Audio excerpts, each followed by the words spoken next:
Tous les plats cuisinés pendant l'émission sont remis à des organismes soutenus par la Moisson Mascoutaine. Bonjour et bienvenue dans ma cuisine. L'automne est arrivé, on commence à avoir froid, alors aujourd'hui, pour vous réconforter, je vous parle des soupes et des potages.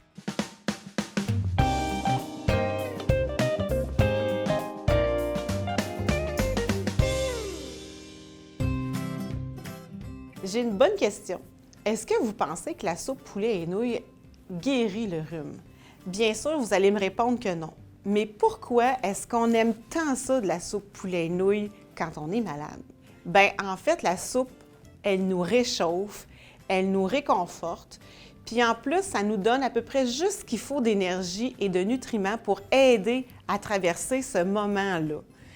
Elle contient aussi sodium, potassium, magnésium, pour nommer juste ceux-là, et ce sont les mêmes minéraux qui se retrouvent dans les boissons d'hydratation. Et on sait que quand on a le rhume, de bien s'hydrater, c'est important.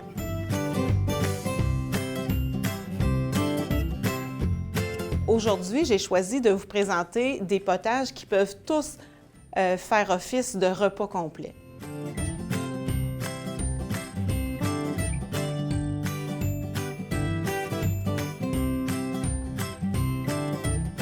Pour ceux qui sont fous des petites boulettes, je vous propose une soupe de noces italienne. Alors, pour faire cette soupe, on a besoin de 1 livre de chair de saucisse italienne forte ou douce, 1 demi-livre de porc haché, un œuf légèrement battu, 2 cuillerées à table de chapelure, 2 cuillerées à table de fromage parmesan, 1 cuillerée à thé de basilic séché, 1 cuillerée à thé de poudre d'oignon, 8 tasses de bouillon de poulet, 4 tasses d'épinards frais et hachés grossièrement, 1 tasse d'orzo non cuit et 1 tasse de carottes coupées finement.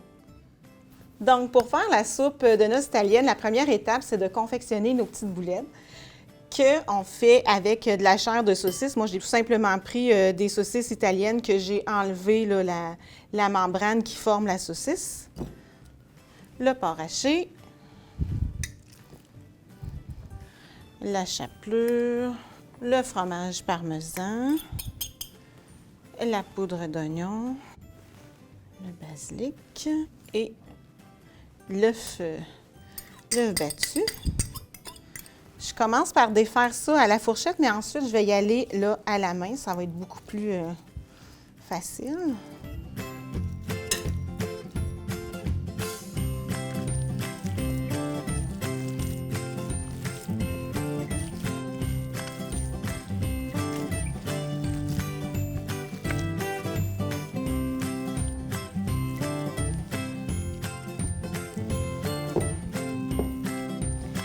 Ensuite, je vais former des petites boulettes. Je vais utiliser aujourd'hui une petite cuillère à portionner, une petite cuillère à crème glacée. Pour faire toutes des petites boulettes égales à la maison, vous pouvez y aller à l'œil, il n'y a pas de problème avec ça. De toute façon, il faut quand même les rouler pour les serrer un peu, les petites boulettes.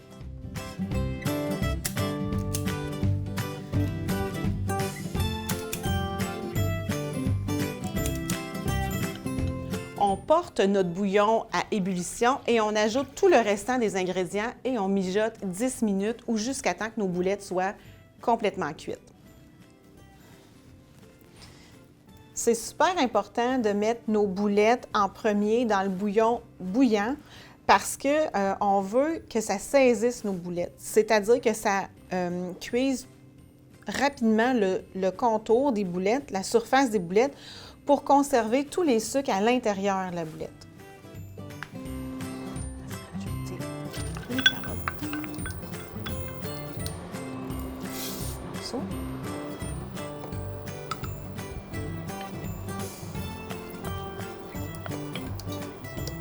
Je vais reporter à ébullition pour une dizaine de minutes jusqu'à temps que mes boulettes et mes carottes soient cuites. La soupe, en plus de nous réchauffer, de nous réconforter, c'est un mets qui est très rassembleur, qui est familial, qui est très, très culturel aussi. Tous les peuples, toutes les familles ont leur soupe traditionnelle. On sait que la soupe existe depuis la découverte du feu, puisque la soupe, dans le fond, c'est un liquide dans lequel on a fait cuire des denrées diverses, de la viande, des légumes et même des fruits. Alors, et voilà, après notre 10-12 minutes de cuisson, c'est prêt. Quand vous allez servir ça dans un bol, je vous propose d'ajouter quelques filaments de fromage parmesan dessus.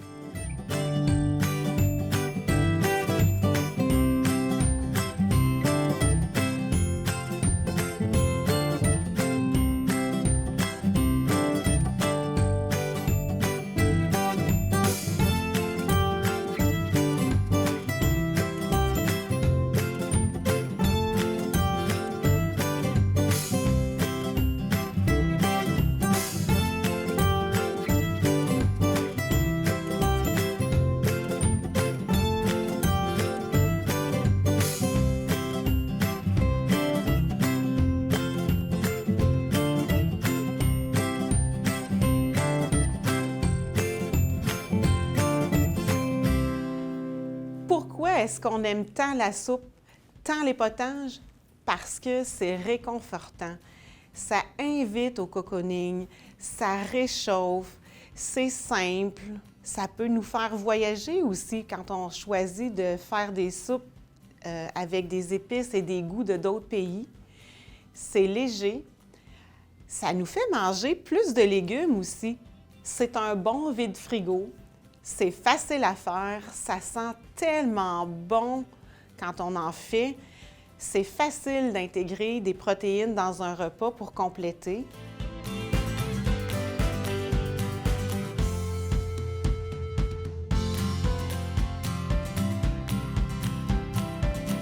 Pour la soupe du pêcheur, on a besoin de une grosse patate en petits dés, un oignon haché, une branche de céleri haché, une tasse de tomates en conserve ou de tomates fraîches coupées en dés, une demi-cuillerée à thé de sel de céleri, une demi-cuillerée à thé de thym, une demi-cuillerée à thé de basilic, une cuillerée à thé de persil, du sel et du poivre, 1 litre de bouillon de poulet, une grosse boîte de saumon, 125 g de crevettes, 2 cuillerées à table de beurre ou de margarine, 2 cuillerées à table de farine, 2 tasses de lait.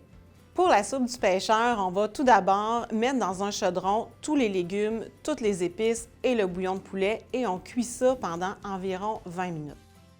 Moi, aujourd'hui, j'avais pris des tomates fraîches que j'avais pelées et coupées en dés. Pour savoir comment on pèle les tomates, je vais vous inviter à aller visionner l'émission sur les tomates qu'on a faite justement il y a quelques semaines. Ensuite, on ajoute les petites herbes et épices. Et ensuite, je vais porter ça à ébullition et je vais laisser bouillir environ 20 minutes à couvert. Saviez-vous que c'est le roi Louis XV qui a inventé la soupe à l'oignon? Bien, effectivement, il a pris ce qu'il y avait sous la main pour se faire une bonne soupe, c'est-à-dire des oignons, du beurre et du champagne. Le terme « soupe » vient du latin « supa », qui veut dire « tranche de pain sur laquelle on verse un bouillon », sens que le mot avait jusqu'au 16e siècle. On retrouve le mot « soupe » dans des expressions qui sont plus archaïques, comme tailler la soupe ou tremper la soupe ou être trempé comme une soupe. Ma soupe, elle a commencé à bouillir, alors je vais aller la porter sur le feu derrière moi. Puis je vais continuer la recette avec vous pendant que ma soupe, elle cuit.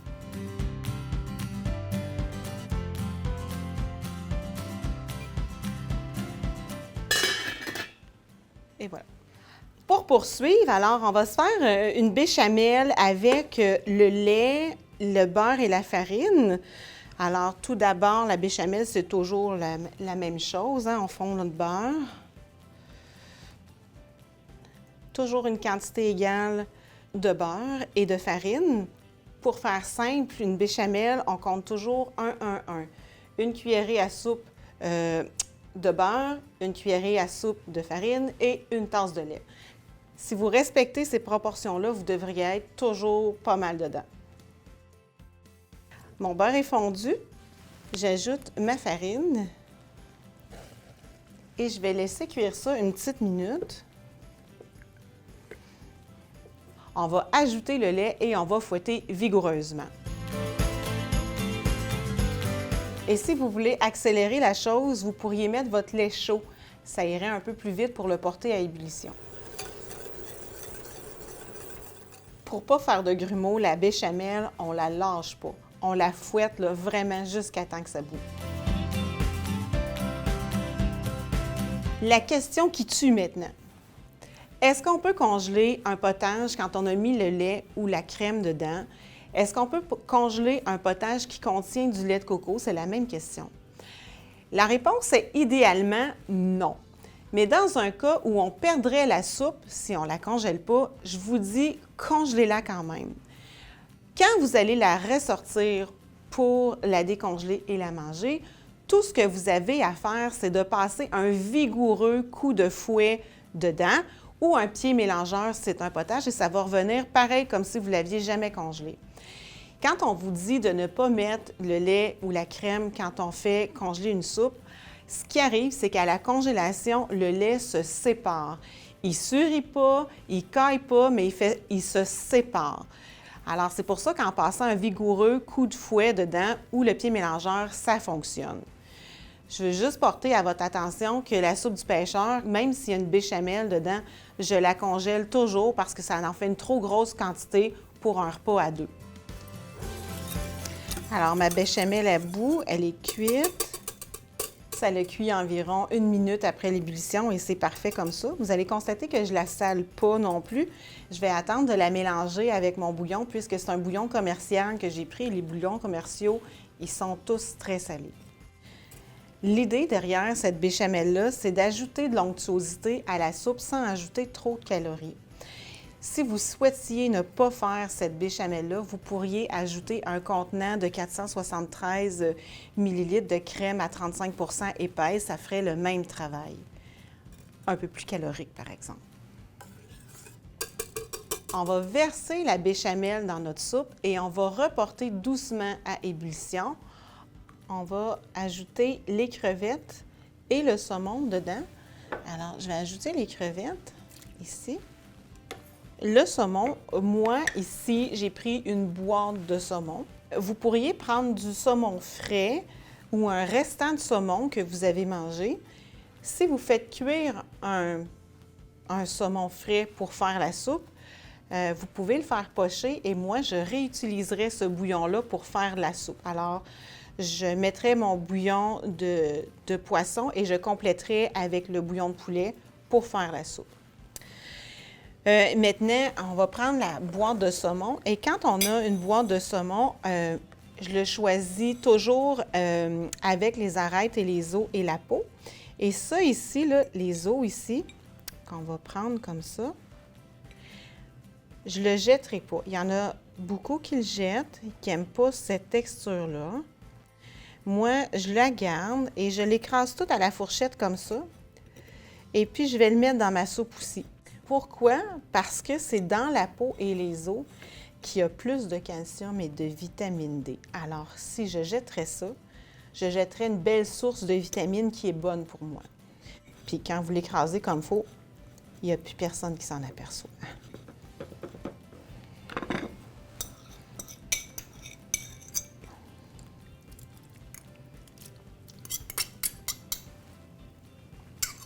Tout ce qui me reste à faire, c'est de reporter à ébullition et servir ensuite. Je vous garantis qu'avec un petit verre de vin blanc et un bon pain frais, c'est excellent.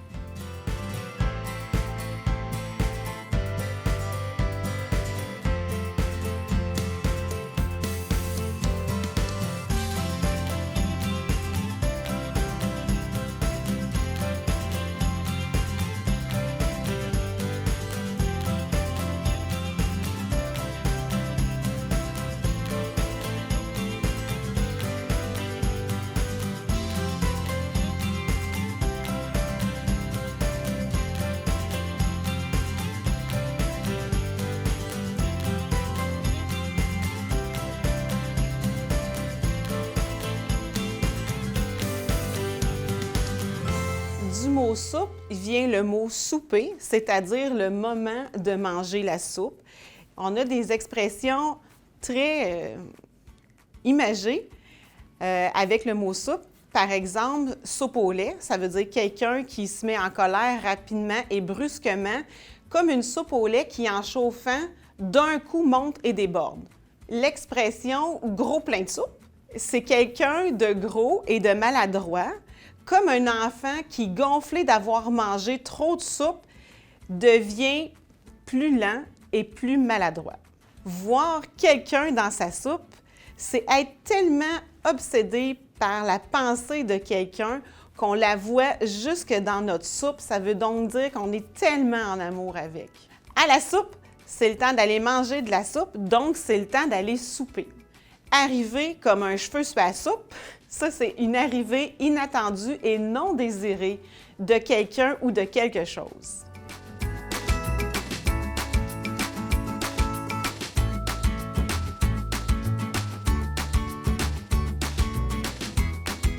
Alors, pour le potage créci, on a besoin de 1/4 de tasse de beurre, un oignon haché, plus ou moins 3 tasses de carottes en tronçons, 3 tasses de bouillon de poulet, 1/4 de tasse de riz à grains longs, 2 tasses de lait, du sel et du poivre.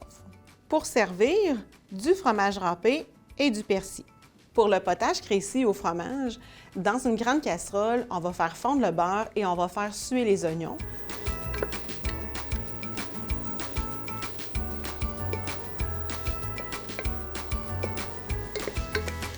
Et voilà, quand nos oignons sont bien sués, inquiétez-vous pas s'il y a un petit peu de brun comme ça dans le fond, ça a juste commencé à caraméliser, ça va juste être encore meilleur. Alors, on va ajouter nos carottes, le riz et le bouillon. Après avoir ajouté le bouillon, on porte à ébullition et on laisse cuire jusqu'à temps que les carottes soient tendres et que le riz soit cuit. Il y a 2 choses dans ce potage-là qu'il faut que je vous dise. Vous avez constaté qu'on a mis quand même une bonne quantité de beurre. 1/4 de tasse de beurre pour faire suer l'oignon qu'on avait, c'est pas mal. Mais le beurre va ajouter une onctuosité, parce que c'est encore gras, va ajouter une onctuosité à notre potage. Et ça, on aime ça, ça va être comme plus soyeux en bouche. Et souvent, dans ce type de potage-là, on va mettre des pommes de terre pour aller faire notre liaison, pour l'épaissir, tandis qu'ici, on a mis du riz. Alors, la différence, c'est qu'avec le riz, la liaison va être beaucoup plus soyeuse, moins granuleuse que si on mettait une pomme de terre. Alors, c'est ça, mais vous pourriez remplacer le riz par une pomme de terre, il n'y a rien qui exploserait. On laisse mijoter 20-25 minutes jusqu'à temps que les carottes soient bien tendres. Ensuite, on va passer au pied mélangeur et on va remettre la soupe à chauffer. À la maison, si vous n'avez pas de pied mélangeur, vous pouvez prendre un blender, un robot culinaire, ça fait le travail, un passe-purée même, ça fait le travail. Le pied mélangeur, c'est un super bel instrument, mais il y a beaucoup de gens qui ne l'utilisent pas convenablement. C'est-à-dire que quand vous avez un plus gros chaudron que ça, grand comme ça, puis haut comme ça, on est porté à prendre le pied mélangeur. Tu sais, il y a beaucoup de choses dans notre chaudron, puis d'y aller comme ça, mais c'est très dur, ça, pour notre pied mélangeur. Alors, quand vous avez une plus grosse quantité, moi, ce que je vous propose, c'est de mettre une partie de ce que vous avez à passer en purée dans un plus petit récipient, passer votre pied mélangeur dans le plus petit récipient et de répéter l'opération jusqu'à temps que votre potage soit prêt. Comme j'ai une petite quantité, je vais passer dedans.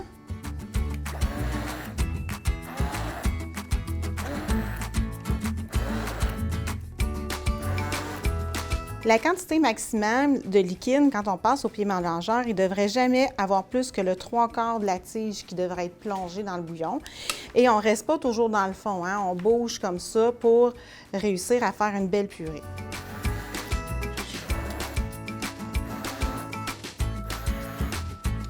Le terme potage, quant à lui, vient du mot pot, c'est-à-dire des légumes qui sont portés à ébullition et cuits dans un pot en terre à l'époque. Du mot potage vient le mot potager, c'est-à-dire notre jardin potager, et le mot potagère, plante potagère, c'est-à-dire des plantes qu'on peut mettre dans la soupe. Le mot potagère a aussi désigné un système antique qui servait à cuire les potages et tous les mets délicats, et c'est probablement l'ancêtre de la cuisinière qu'on connaît aujourd'hui. Maintenant, est-ce qu'il y a une différence entre les soupes et les potages? Dans le fond, pourquoi on se pose la question? Il y a des potages qui sont clairs, il y a des soupes qui sont passées, il y a les soupes et les potages taillés, c'est-à-dire avec des morceaux de légumes coupés, par exemple comme le potage paysan ou la soupe paysanne. C'est un potage où tous les morceaux de légumes sont taillés en triangle. Il y a les potages passés purés, comme le potage de carottes ou le potage de pommes de terre, où est-ce qu'on n'ajoute aucun épaississant. Ce sont que les légumes qui font en sorte que le potage est épais et onctueux. Il y a aussi les potages liés, comme le potage au brocoli et le potage au céleri, par exemple, dans lequel où est-ce qu'on va ajouter de la farine pour épaissir. Dans les potages passés, on connaît les crèmes et toutes les crèmes doivent contenir de la crème. Il y a aussi les veloutés, et ça ne veut pas dire nécessairement qu'il y a de la crème dedans, mais quand on le mange, ça devrait être soyeux, ça devrait être velouté comme texture. J'ai passé mon potage, je le remets sur le feu et je vais le reporter à ébullition. Et attention, à ce moment-ci, quand ça se met à bouillir, là, ça fait des gros blocs puis ça vous attaque. Là. Fait que faites attention, on va réchauffer ça doucement. Je vais vous montrer une petite technique pour aller mettre votre crème ou mettre votre lait en chaudron ou en soupière pour éviter que le lait ne se sépare ou la crème ne se sépare. C'est sûr que quand on utilise une crème à cuisson, il y a beaucoup moins de danger de la séparation parce que la crème à cuisson, il y a un émulsifiant dedans qui fait en sorte que ça supporte mieux la chaleur et ça ne se sépare pas. Par contre, si vous aviez un restant de crème à 35 % à fouetter, l'émulsifiant qu'il y a dans cette crème-là, c'est un émulsifiant qui sert à ce que la crème monte et reste solide un bon bout de temps. Ça ne veut pas dire que vous ne pouvez pas l'utiliser à la chaleur, ça veut juste dire que quand on l'utilise à la chaleur, on fait un peu plus attention. Pour réchauffer la crème, ce qu'on fait, c'est qu'on prend une louche en métal, pas en plastique parce que le plastique ne véhicule pas la chaleur. Alors, on la trempe dans notre soupe, dans le fond, pour la réchauffer. Et ensuite, on va verser du lait ou de la crème dedans, pas au complet, pour pas que ça déborde. Puis, on va venir glisser sur notre soupe comme ça et ça va réchauffer notre crème en faisant tomber et rentrer un petit peu dans la louche. Comme ça.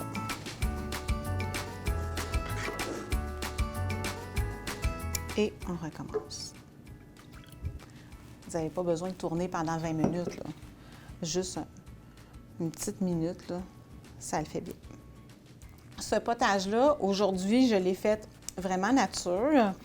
Ceci dit, à la maison, si vous souhaitez ajouter du curry ou du gingembre et ou du miel, ça fait un beau potage avec un petit goût différent aussi. On peut se laisser aller, là, comme ça. Il y en a même qui ajoutent de la muscade dans ça.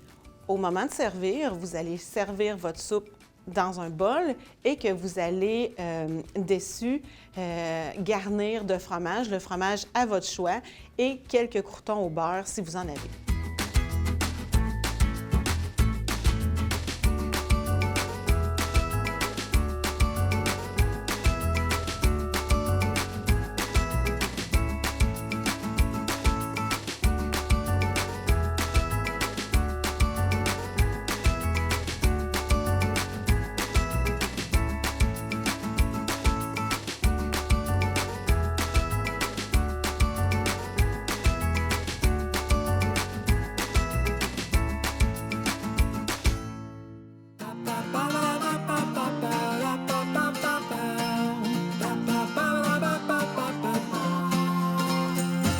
Pour la chaudrée de maïs, on a besoin de une cuillerée à table de margarine ou de beurre, 2 oignons hachés, 2 branches de céleri hachées, un poivron en dés, une poitrine de poulet désossée et coupée en petits cubes, 4 tasses de bouillon de poulet, une tasse de courge coupée en petits dés, un paquet de 750 g de maïs en grains surgelé décongelé, une boîte de lait évaporé et une cuillerée à soupe de persil frais haché pour le service.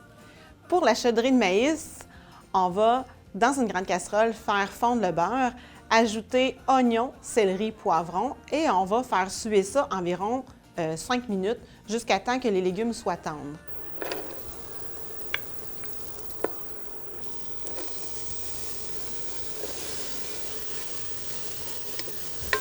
Ensuite, on va ajouter tous les autres ingrédients à l'exception du lait concentré et du persil. Dans la recette, il vous demande du maïs congelé. Si vous n'en avez pas, 3 petites boîtes de maïs en conserve, ça pourrait faire le travail aussi, ou du maïs que vous avez mis en conserve vous-même, ça fait le travail aussi très bien. Et ensuite, on ajoute les petites courges. Et pour terminer, le poulet. On va porter ça à ébullition une vingtaine de minutes jusqu'à temps que le poulet soit complètement cuit. On nomme les soupes et les potages sous différents noms aussi, les bisques, les gazpachos, les chaudrées. Juste soupe, c'est correct. Et il y a des appellations qui sont, je vais appeler ça les appellations classiques. Par exemple, si on vous parle d'un potage parmentier, on vous parle toujours d'un potage à la pomme de terre. Si on vous parle d'une crème florentine, on vous parle toujours d'un potage aux épinards. Quand on vous parle d'une soupe forestière ou d'un potage forestier, on vous parle toujours de champignons. Quand on vous parle d'un potage Crécy, c'est toujours un potage aux carottes. Quand on vous parle d'un potage du Barry, c'est une crème aux choux-fleurs. Un potage Saint-Germain, c'est une crème aux pois verts. Une soupe Argenteuil ou une crème Argenteuil, on vous parle d'asperges. Une crème freneuse, on vous parle de navets. Et un potage choisi, on vous parle toujours de laitue.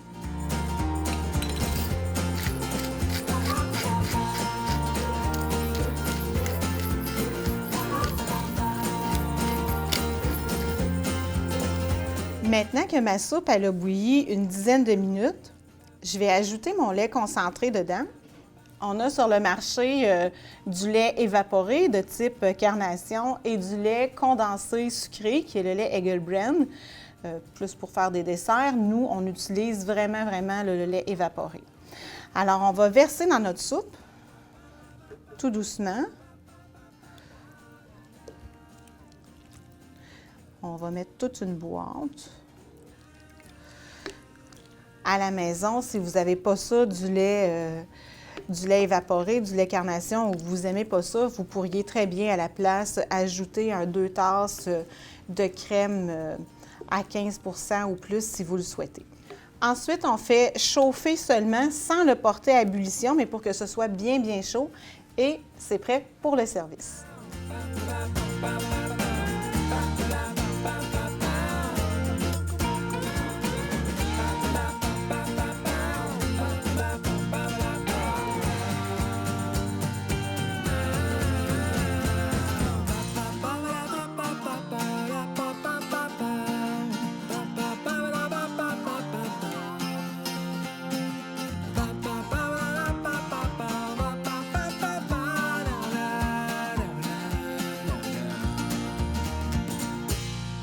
Je vous remercie d'avoir été avec moi aujourd'hui. Je vous invite à aller visiter le site de la Moisson Mascoutaine pour voir toutes les recettes qu'on a faites aujourd'hui. Et je vous attends la semaine prochaine. Je vais vous parler de votre budget et de votre épicerie.